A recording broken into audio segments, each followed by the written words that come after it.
여러분에게 좀 느닷없는 질문 하나를 하겠습니다. 그러나 매우 중요한 질문입니다. 여러분 예수 믿으시죠? 왜 믿으세요? 이게 느닷없죠? 그러나 이거 굉장히 중요한 질문입니다. 우리가 이렇게 예수 믿는 것도 오래되면 습관화되는데, 습관화되면 내가 예수를 왜 믿는지 목적이 분명치 않게 되고, 분명치 않게 되다가 나중에는 목적이 잘못되는 수도 있습니다. 그래서 내가 왜 예수를 믿는가, 예수 믿는 목적이 뭔가를 이렇게 물어보는 일은 굉장히 중요한 질문일 것입니다.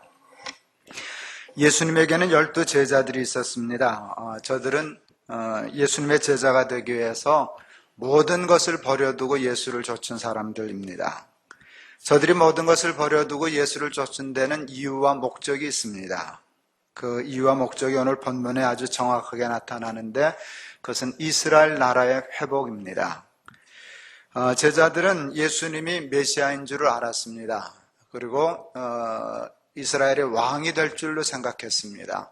이스라엘 나라가 회복되고 예수님이 왕이 되시면 자기들은 한 자리 할 것이다를 계산하고 있었고, 은근히 누가 더 높은 자리에 앉을까를 가지고 다투고 또 분쟁하고 그랬던 것을 알 수 있습니다. 저들이 바랐던 이스라엘 나라의 회복은 정치적인 메시아가 와서 이스라엘을 해방시키는 것이었습니다. 그러나 예수님은 정치적인 메시아로 오시지 않으셨습니다. 예수님의 목적은 이스라엘 나라의 정치적인 회복이 아닌 하나님 나라의 회복이었습니다. 제자들은 예수님이 승천하시는 순간 당황했습니다. 메시아인 줄 알았는데, 예수님이 왕이 되실 줄 알았는데, 이스라엘 나라를 회복시켜 주실 줄 알았는데 그냥 올라가시니까 당황해서 이스라엘을 회복하심이 어느 때입니까? 라고 하는 질문을 하였습니다. 그때 예수님은 오직 성령이 너에게 임하시면 너희가 권능을 받고 예루살렘, 사마리아, 유대, 사마리아 땅끝까지 이르러 내 증인이 되리라. 이렇게 해서 하나님 나라의 회복을 말씀해 주셨습니다. 예수님과 제자들은 함께 3년을 지냈지만 동상이몽이었습니다. 동상이몽이었습니다. 그 제자들의 동상이몽이 여러분 우리들에게도 있습니다. 하나님이 우리에게 주시고 싶어 하시는 축복과 우리가 하나님을 믿어 받고자 하는 축복이 다를 수도 있습니다. 많은 사람들이 예수를 믿는 목적이 그 제자들과 다르지 않습니다. 이스라엘 나라의 회복입니다. 자기들이 회복된 이스라엘 나라에서 높아지는 것입니다. 세상적으로 부유해지고 세상적으로 높아지고 하는 일마다 형통하는 것, 그것이 예수 믿는 주된 목적일 경우가 많습니다. 그러나 예수님은 우리에게 주시고 싶어 하시는 것은 하나님 나라의 회복입니다. 여러분, 예수 믿는 사람이 부자인가요? 안 믿는 사람이 부자인가요? 목사님 한 분이 가르쳐 주셨어요. 이분은 물어도 대답 안 한다고. 왜 이분만 그러는지 모르겠어요. 예수 믿는 사람이 부자입니까? 안 믿는 사람이 부자입니까? 이젠 대답하시네요. 아니요. 정답을 일러드릴 테니까 잊지 마세요. 사람 나름입니다. 이게 예수 믿는 거하고 조금 관계가 없는 건 아닌데 밀접한 관계는 없습니다. 예수 믿는 사람 중에 부자 있습니다. 안 믿는 사람 중에도 부자 있습니다. 예수 믿는 사람 중에 가난한 사람이 있습니다. 안 믿는 사람 중에도 가난한 사람이 있습니다. 믿느냐 안 믿느냐를 가지고는 부자냐 가난한 자냐를 이렇게 구별할 수가 없습니다. 그러니까 예수 믿으면 부자 된다는 말은 정답이지 않습니다. 예수를 믿는 목적과 이유는 세상 나라의 회복에 있지 않습니다. 부자 되려고 믿는 것도 아니고 예수 믿는다고 다 성공하는 것도 아닙니다. 예수 안 믿는 사람 중에 성공한 사람 얼마나 많은데요. 예수 믿는 목적은 여러분 하나님 나라의 회복입니다. 예수를 안 믿어도 부자 될 수 있고 예수를 안 믿어도 형통할 수 있지만 여러분 예수를 안 믿고 구원을 얻을 수는 없습니다. 하나님 나라의 복을 받을 수는 없습니다. 세상 나라의 회복이 아무것도 아닌 것은 아니지만 여러분 하나님 나라의 회복과는 비교할 수 없는 것입니다. 하나님 나라가 회복되는 것이 정말 우리에게 축복이 되는 것입니다. 예수를 믿는다고 다 부자 되고 성공하는 것은 아니지만 예수를 믿으면 하나님의 나라가 회복됩니다. 세상에서 혹 실패할 수도 있고 세상에서 혹 가난하게 살 수도 있으나 예수를 믿으면 그의 마음속에 하나님의 나라가 회복되어 그 어디나 하늘나라 찬송 부르며 살 수 있습니다. 찬송 중에 이런 찬송이 있죠. 높은 산이 거친 들이 초막이나 궁궐이나 내 주 예수 모신 것이 그 어디나 하늘나라. 높은 산, 거친 들, 초막, 이거 별로 우리가 바라는 것 아닙니다. 그 뭐 별로 좋은 것도 아닙니다. 그런데 하나님의 나라가 임하니까 그거 아무것도 아니더라. 내 주 예수를 모셨더니 가난한데도, 초막에 사는데도, 거친 들에 사는데도, 높은 산에 사는데도 하나님 나라더라. 여러분, 이 맛을 누리면서 사는 여러분 되기를 바랍니다. 하나님 나라의 회복은 세상 나라의 회복과 비교될 수 없습니다. 하나님 나라가 회복된다면 세상 나라는 회복되면 좋고 안 돼도 별거 아닙니다. 세상 나라 회복 안 된 채 하나님 나라가 회복되면 여러분 그것으로 크게 문제될 것 없습니다. 그래서 사도 바울은 부하면 부한 대로, 비천하면 비천한 대로 자족할 수 있다고. 내게 능력 주시는 자 안에서 내가 모든 것을 할 수 있다고. 하나님 나라가 임하니까 부하면 좋지, 비천하면 상관없어. 하나님 나라가 임했는데 세상에서 좀 비천한 게 뭔 상관이야. 난 항상 기뻐, 늘 만족해. 이게 여러분 사도 바울의 신앙의 고백입니다. 사랑하는 여러분, 다시 강조하여 말씀드립니다. 하나님 나라에 욕심 가지실 수 있기를 바랍니다. 그래야 그 하나님의 나라가 여러분의 마음, 여러분의 생각, 여러분의 가정, 여러분의 삶 속에 임하실 수 있기를 축원합니다. 예수 믿는 목적은 세상 나라의 회복이 아닌 하나님 나라의 회복입니다. 하나님의 나라는 어떻게 회복이 될까요? 예수님 하나님 나라의 회복을 위하여 우리가 성령을 받아야 한다고 말씀해 주셨습니다. 그래서 예루살렘 떠나지 말고 아버지의 약속하신 성령을 기다리라 말씀하셨고, 또 니고데모라고 하는 사람에게 하셨던 말씀, 사람이 물과 성령으로 거듭나지 아니하면 하나님 나라 들어도 못 가고 보지도 못한다. 그렇게 말씀해 주셨습니다. 예수님의 일관된 말씀은 하나님의 나라를 얻기 위하여 성령 받아야 한다는 것입니다. 하나님은 아담을 창조하실 때 진흙으로 모양을 빚으시고 코에 생기를 불어넣으심으로 사람 아담을 창조하셨습니다. 그 하나님이 불어넣으신 생기는 여러분 하나님의 영이었습니다. 그래서 성경에 보니까 사람이 생령이 된지라 이렇게 말씀합니다. 하나님이 불어넣으신 생기는 하나님의 영이었습니다. 하나님의 영이란 뭔가? 하나님의 정신, 하나님의 생각, 하나님의 마음, 하나님의 철학, 하나님의 가치관과 같은 것입니다. 여러분, 하나님은 모양이 중요한 게 아니라 그 정신이 중요한 것입니다. 하나님의 정신이 곧 하나님입니다. 하나님의 생각과 마음과 철학, 그게 곧 하나님입니다. 그건 우리도 마찬가지입니다. 키가 크냐 작으냐 잘생겼냐 못생겼냐, 여러분 외모 지상주의가 돼서 그거 굉장히 중요하게 따지지만 그게 중요한 사람이 아니라 그 사람의 생각이 어떤가, 그 사람이 어떤 철학을 가지고 있는가, 그 사람의 성품이 어떤가, 그게 그 사람입니다. 하나님의 영, 그것이 하나님의 영이 곧 하나님이셨습니다. 하나님이 우리 인간을 창조하실 때 우리가 우리의 형상을 따라 인간을 만들자 그러셨는데요, 하나님의 형상, 그게 바로 하나님의 영입니다. 하나님의 영으로 지음을 받은 우리 인간은 그래서 꼭 하나님을 닮았습니다. 뭐가? 생각이, 마음이, 성품이, 철학이, 가치관이 하나님하고 100% 똑같았습니다.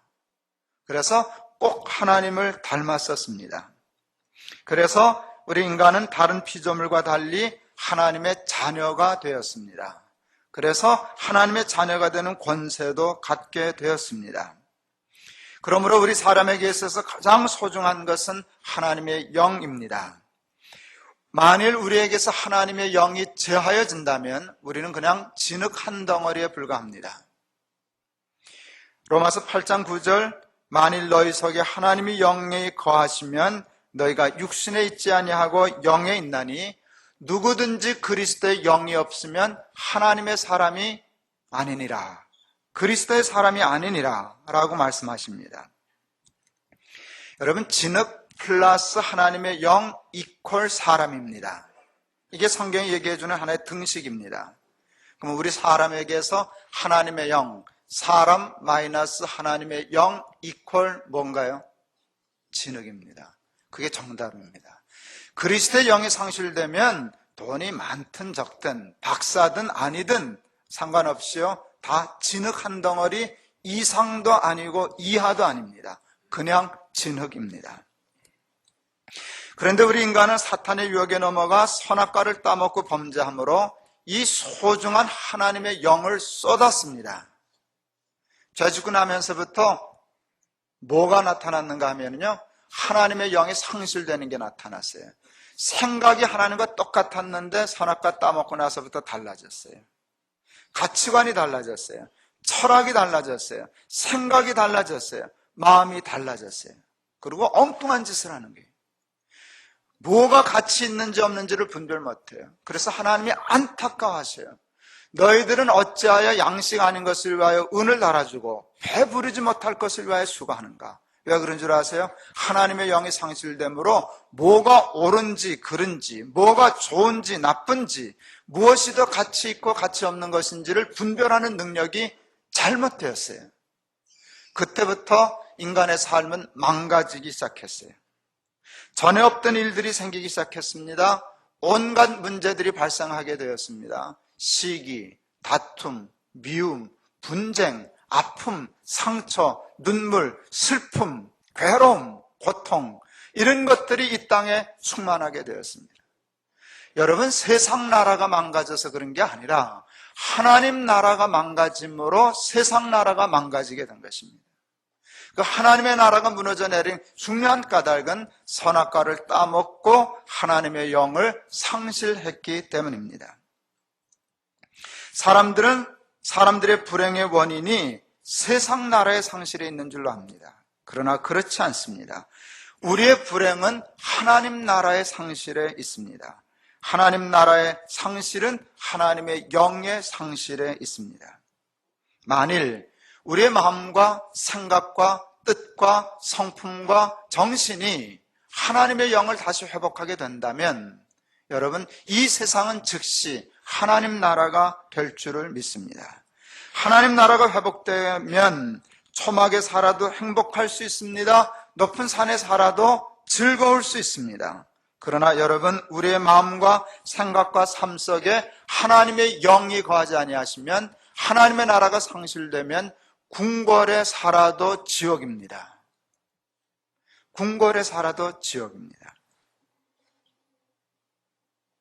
하나님 나라의 회복이 중요한데, 하나님 나라의 회복을 위하여 중요한 것은 여러분, 성령으로 거듭나는 것입니다. 여러분, 성령 받는 건 쉬울까요? 어려울까요? 또 대답 안 하죠. 그렇죠? 성령 받는 거 쉬울까요? 어려울까요? 어렵지 않습니다. 쉽습니다. 우리에게는 막연히 성령 그거 쉽지 않을 텐데 하는 이게 착각이 우리에게 들어와 있습니다. 그러나 그렇지 않습니다. 세상이 힘들지 성령 받는 건 어렵지 않습니다. 왜냐하면 성령은 하나님이 우리에게 주시고 싶어하는 가장 소중한 것이기 때문에 그렇습니다. 마태복음 7장 7절에 보면 우리가 잘 아는 말씀이 있습니다. 구하라, 찾으라, 두드리라, 그러면 주리라. 이게 하나님의 약속입니다. 물질 구해도 됩니다. 건강 구해도 됩니다. 사업의 형통 구해도 됩니다. 그 하나님의 약속입니다.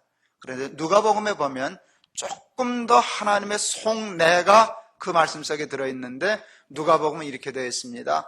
구하는 자에게 아버지께서 성령을 선물로 주시지 않겠느냐. 그러니까 너 다 줄 수 있는데 성령도 좀 구해. 너희들은 돈 떨어지면 새벽기도 하더라. 금융위기 당하면 철야도 하더라. 펀드 반토막 나면 뭐 금식하더라. 근데 성령 달라고는 한 번도 안 조르더라. 야, 성령 달라면 내가 줄게. 하나님의 약속입니다.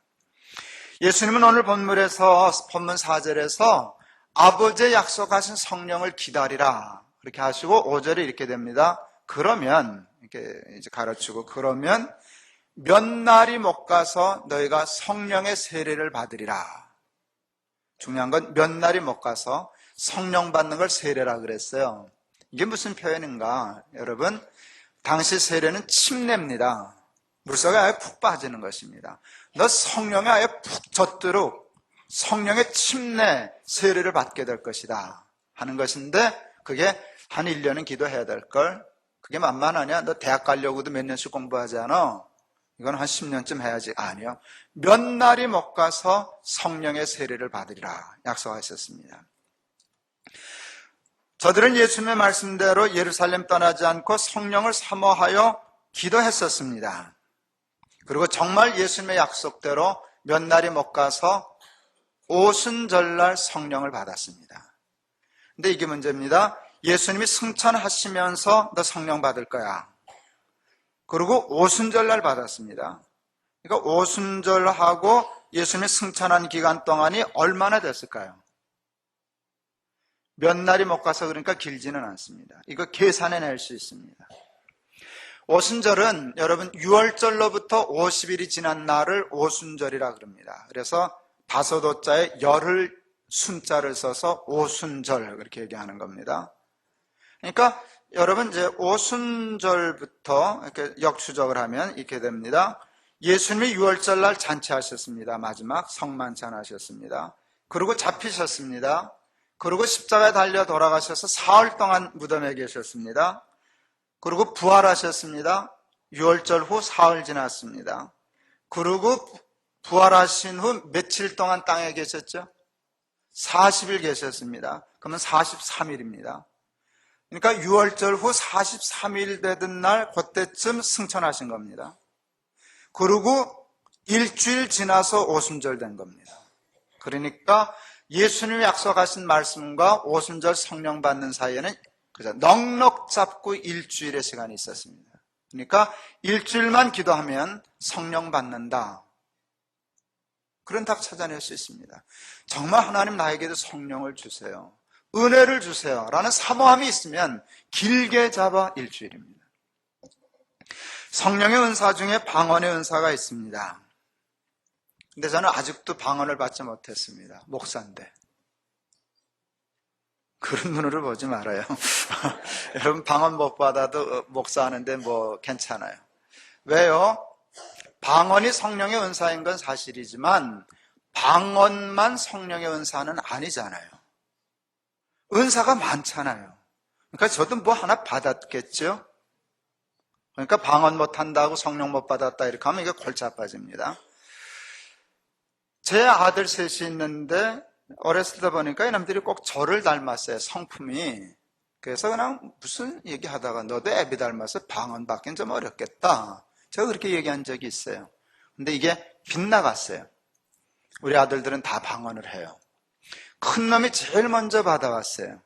고등학교 1학년 때 동계 수련회 갔다 오더니 방언이 터졌어요.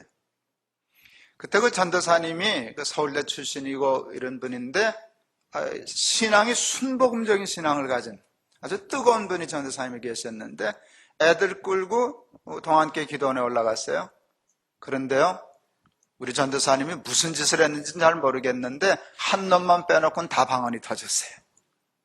대단한 역사죠. 근데 그 한 놈이 누굴까요? 빠진 놈. 제 아들입니다. 담임 목사 아들 김부열, 이놈만 빼놓고 다 방언이 터졌습니다. 우리 아들 놈은 남 받는 거 못 받으면 못 견뎌 하는 성품을 가진 아이입니다. 아이들이 다 잠든 틈에 기도원 옥상으로 기어 올라갔습니다. 사다리 타고. 그리고 널브러져서 뒹굴기 시작했습니다. 내놓으라고 하나님. 방언 달라고. 이게 무슨 짓이시냐고.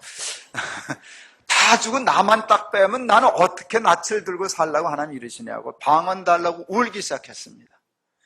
아마 하나님의 뜻은 이거죠. 넌 애비 닮아서 딴 거 줄게. 그러셨을 거예요. 근데 우리 아들놈은 지금 나중에 다른 거 받는 건 아니고 지금 자기만 애들 말로 쪽이 팔리게 생겼으니 내놓으시라고, 좋은 말 할 때 내놓으시라고 울기 시작했습니다. 하나님 그걸 이쁘게 보시고 그날 방언을 주셨습니다. 제가 그래서 굉장히 중요한 걸 깨달았어요. 성령 받기는 쉽다. 한 바퀴만 굴면 된다. 근데 우리는 성령에 대해서 애타는 마음이 없어요. 줄이고 목마른 마음이 없어요. 주시면 좋고 안 주셔도 별로 불편한 거 없는데 사업이나 좀 잘 되게 해주시지, 병이나 좀 낫게 해주시지, 우리 아들 학교나 좀 보내주시지.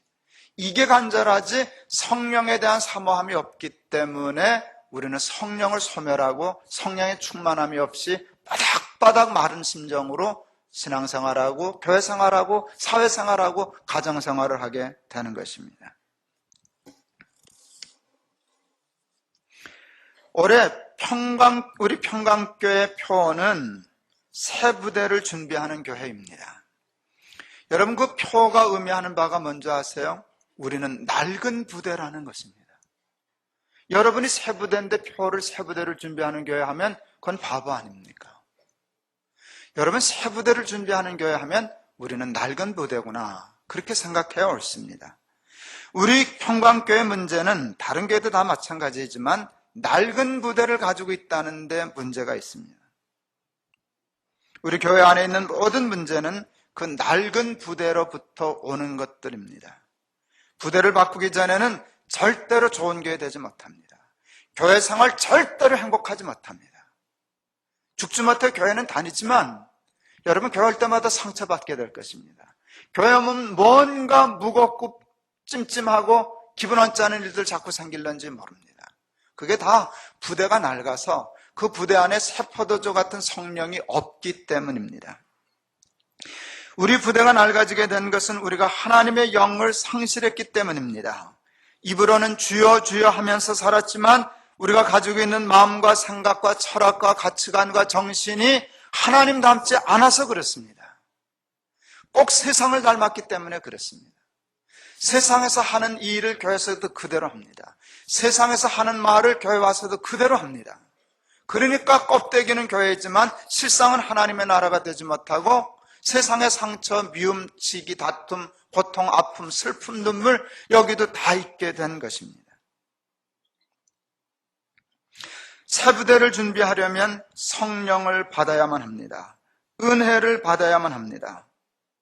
성령 충만하고 은혜 충만함을 경험해야만 우리의 부대가 새 부대가 될 수 있습니다. 여러분 올 한 해 성령의 충만함을 사모하실 수 있기를 바랍니다. 하나님 나에게도 성령의 충만함을 주세요. 은혜를 주세요. 그리고 욕심내실 수 있기를 바랍니다. 여러분 주일날 예배 참석하실 때 그냥 습관조차 나와 앉아있지 마세요. 여러분 그냥 있으면 예배 은혜 못 받고 예배 드리기 참 쉽습니다.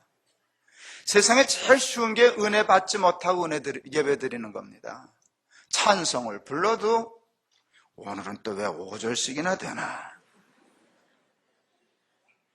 한 3절짜리도 많더만. 그러기 쉽습니다. 찬송을 불러도 전혀 은혜 없이 감동 없이 그냥 찬송을 부를 수 있습니다. 기도할 때 딴 생각할 수 있습니다. 말씀 들을 때 저 지난번에 했던 얘기인데 자꾸 울고 먹는구만 뭐 그런 생각만 들고 그랬습니다. 그런데 여러분 아닙니다. 정말 여러분 사모하면 찬송 부르다 은혜 받는 거 황홀한 겁니다. 늘 부르던 찬송인데 그날따라 그렇게 은혜가 되면 여러분 그거 얼마나 좋겠습니까? 장로님들 기도하실 때마다 아멘, 아멘 하고 마음에서 진심으로 나와서 그렇게 된다면 그 예배 얼마나 좋겠습니까? 목사의 설교가 거기서 거기지 뭐 별다를 거 있겠습니까? 근데 왜 오늘따라 늘 알던 말씀인데 저 말씀이 저렇게 마음에 와 박히냐? 참 좋다. 아멘. 이러고 살면 여러분 점점 우리의 삶 속에 하나님의 영이 충만하게 될 것입니다. 똑같은 세상인데 똑같은 세상이 아닙니다.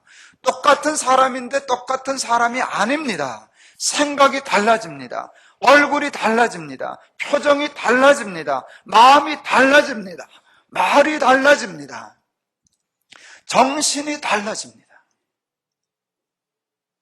여러분, 그렇게 하면 거기에 하나님의 나라가 임합니다. 가정이 하나님 나라 될 것입니다. 모든 관계에 하나님의 나라가 임하게 될 것입니다. 우리 평강교회 하나님의 나라가 될 것입니다. 그러면은요, 자꾸 교회 오고 싶을 거예요. 자꾸 예배 드리고 싶어 하실 거예요. 자꾸 성경 보고 싶으실 거예요. 찬송 부를 때마다 눈물 날 거예요. 우리 성구영신 예배 평강교회에서 드리고 11시에 높은 뜻 푸른 게 거기는 성구영신 예배를 저한테 여기 뺏겼기 때문에 성구영신 예배를 안 드리고 신년 예배를 드렸어요. 1월 1일 11시에 그때 우리 세터민들, 공장에 있는 세터민들을 다 초청해서 SBS 오케스트라 불러서 축하 공연도 하고 예배도 드리고 또 떡국 끓여서 잔치도 하고 그러고 그랬는데요. 거기 공장 중에 한 사장이 같이 직원들하고 왔어요. 이 사장은 어머니가 권사님이신데 이제 40대 중반인데 한국 교회 상처받아서 교회 상처가 많아서 교회를 안 다니는 친구예요. 근데 본래 믿음은 있는 친구예요.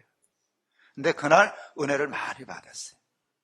자기가 우리 사랑방 그 홈페이지에다 글을 썼는데 자기에게 그렇게 눈물이 많은지 몰랐었다. 여러분, 그리고 은혜잖아요. 안 울면 점잖을 하지만 울면 좀 창피하기는 하지만 울면서 예배드린다는 것 축복이죠. 아는 사람은 알죠. 성경 읽을 때 왜 어떤 사람은 꿀송이보다 더 달다는데 어떤 사람은 수면제일까요? 뭔 말인지 하나도 모르겠구먼. 근데 은혜 받아놓으면은요 꿀송이보다 더 달다고 이런 생활을 해야 되지 않겠습니까? 욕심내면 됩니다. 욕심내면 됩니다. 한 바퀴만 굴면 하나님이 주실 줄을 믿습니다. 은혜 없이 교회 다니는 거 참 힘들지 않습니까? 그래도 오긴 오죠. 차 뒤집힐까 봐. 부적 사듯이. 그게 얼마나 고통스러운 일입니까? 평생 드려야 할 예배가 평생 은혜가 되는 복 받게 되시기를 주의 이름으로 축원합니다. 정말로 예수님을 자신의 주로 영접하는 해가 되실 수 있기를 바랍니다. 오늘 설교를 준비하는데 자꾸 제 마음에 불려지는 찬송가가 하나 있었어요. 289장. 주 예수 내 마음에 들어와 계신 후 변하여 새 사람 되고, 이 찬송이 이렇게 마음에 와 닿았어요. 제가 적은 가사가 옛날 가사가 돼서 우리 부르는 거하고 조금 다른가 봐요. 제가 289장 이거 보고 가사 한번 보겠습니다. 여러분 한번 펴세요. 우리 같이 부를 거니까. 289장. 주 예수 내 마음에 들어와 계신 후 변하여 새 사람 되고, 내가 늘 바라던 참빛을 찾음도 주 예수 내 마음에 오심.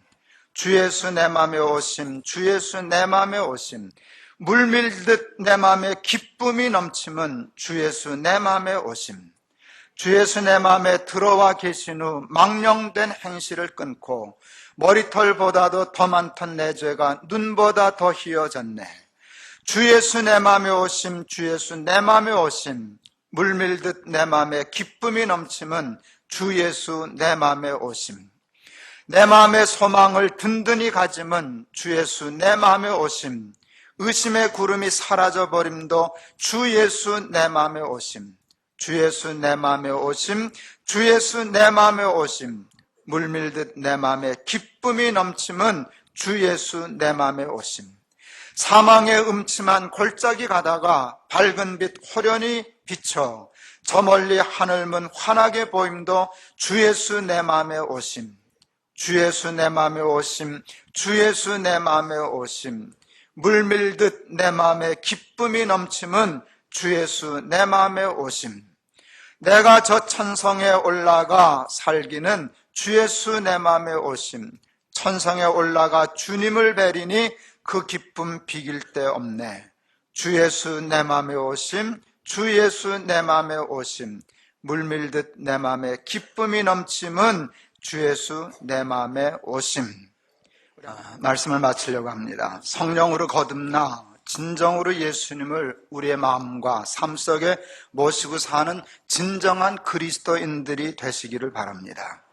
성령으로 거듭나 변하여 새 사람 되실 수 있기를 바랍니다. 새 부대는 새 사람입니다. 교회가 무엇으로 새 부대를 준비하겠습니까? 우리가 낡은 사람인데 교회가 어떻게 새 부대가 되겠습니까? 세상식과 세상의 사고방식 버리고 하나님 나라의 식과 하나님 나라의 사고방식을 가지고 사는 사람이 되십시다. 이제는 말을 해도 꼭 하나님이 말씀하시는 것처럼, 일을 해도 꼭 하나님이 일하시는 것처럼 그렇게 생각하고 그렇게 말하고 그렇게 행동하고 그렇게 표현하고 사는 사람들이 되십시다. 그리하여 우리에게서 그리스도의 향기가 나게 하고 우리의 삶 그 자체가 하나님의 편지가 되는 그런 삶을 사십시다. 그리하여 우리가 살아가는 가정, 직장, 세상, 그리고 우리가 사랑하여 섬기는 우리 평강교회가 우리 때문에 하나님 나라가 되게 하십시다. 성령 충만함으로 새 부대를 준비하여 새 포도주와 같은 우리 하나님의 은혜가 끌어넘치는 이 한 해가 되기를 주의 이름으로 축원합니다. 기도하겠습니다. 하나님, 올 한 해 성령 충만한 한 해 되게 하여 주시옵소서. 늘 듣던 설교 들을 때마다 은혜 되게 하시고, 늘 부르는 찬송 부를 때마다 새 찬송 되게 하시고, 하나님 앞에 기도할 때마다 감격하게 하여 주시옵소서.